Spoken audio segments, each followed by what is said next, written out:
everyone, my name is Katy Skye and this is my first ever anime YouTube video.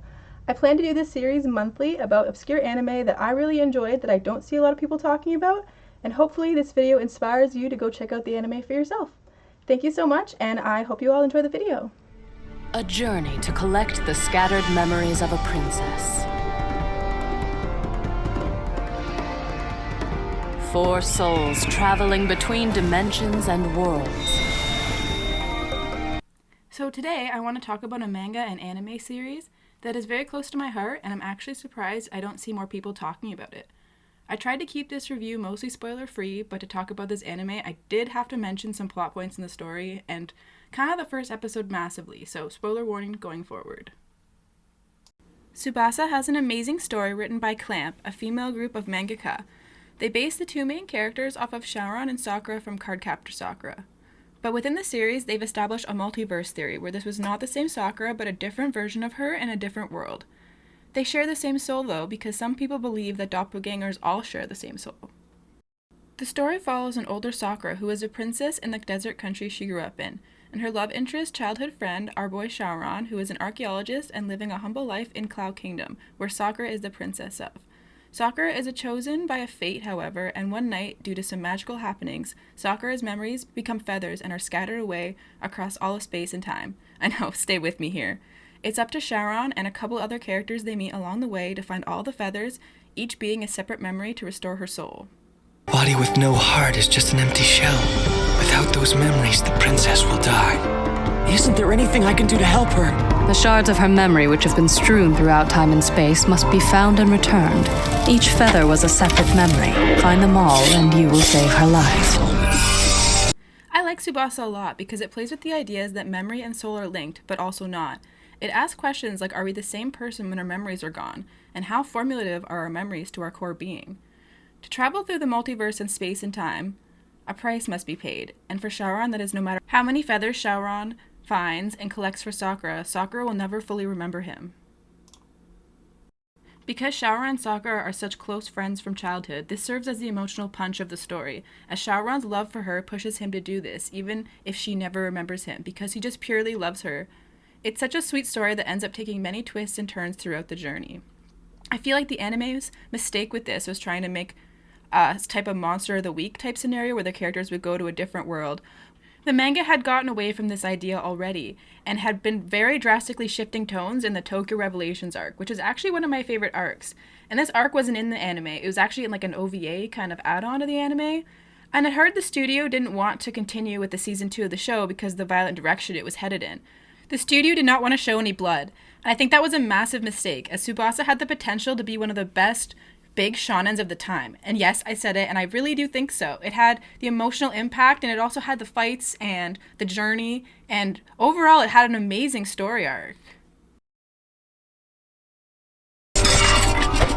However, a price must be paid. No matter how many of her memories you retrieve, Sakura will never remember the bond you had between you or what you have been to each other. She won't remember you. It has 3 strong male leads and a female lead as well with a heart of gold. If anyone knows Sakura at all from the franchise, she has a personality similar to that of Toru Honda from Fruits Basket, and a kind of selfless, caring personality that you can't help but adore. It took a shoujo anime and a manga that we all loved and gave it a shonen twist. I think that was done masterfully by Clamp. And now I want to talk about the 2 other male leads. While Shaoran and Sakura are the younger teenagers, Fai and Kurogane are the older adults in the situation. Kurogane is a master swordsman who was banished from his homeland by a princess named Tomoyo, another world's version of our card captor's Tomoyo. And I love that twist because in every world, Tomoyo seems to always love Sakura, and I just love that.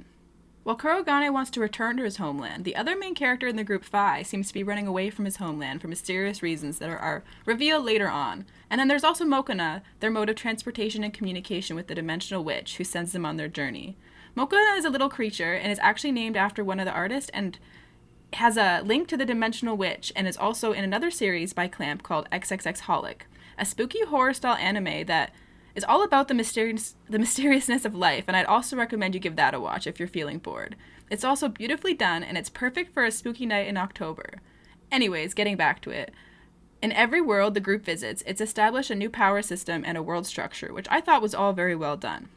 A lot of times, Sakura's feather will be linked to a part of the world's ecosystem, or world's problems, and it also adds interesting levels to the anime. How space and time works is largely talked about in the anime and questioned upon, as Sakura's feather may arrive places and then literally repeat 1 second, and for those people living in that place, it's been gone and for thousands of years and has been now part of their ecosystem and their foundation of living in this world.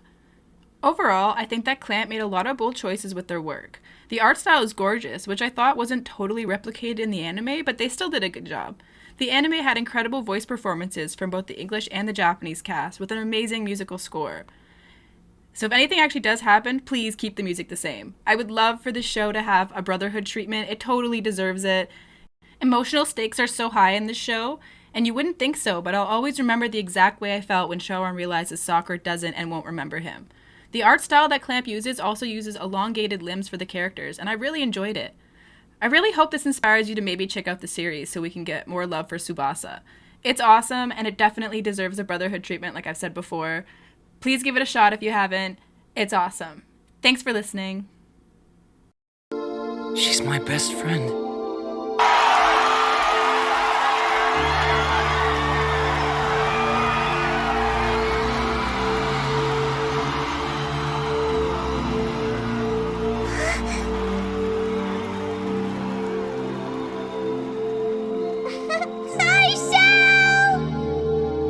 But then she's also my princess.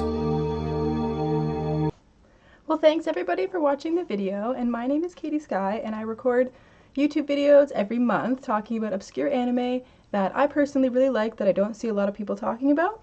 So I hope you'll stick around, and I release new videos like this monthly, and this is my first one, so bear with me. And I will see you guys all soon. I also stream every week on Twitch on Mondays and on Fridays. So I'll see you then. Bye guys!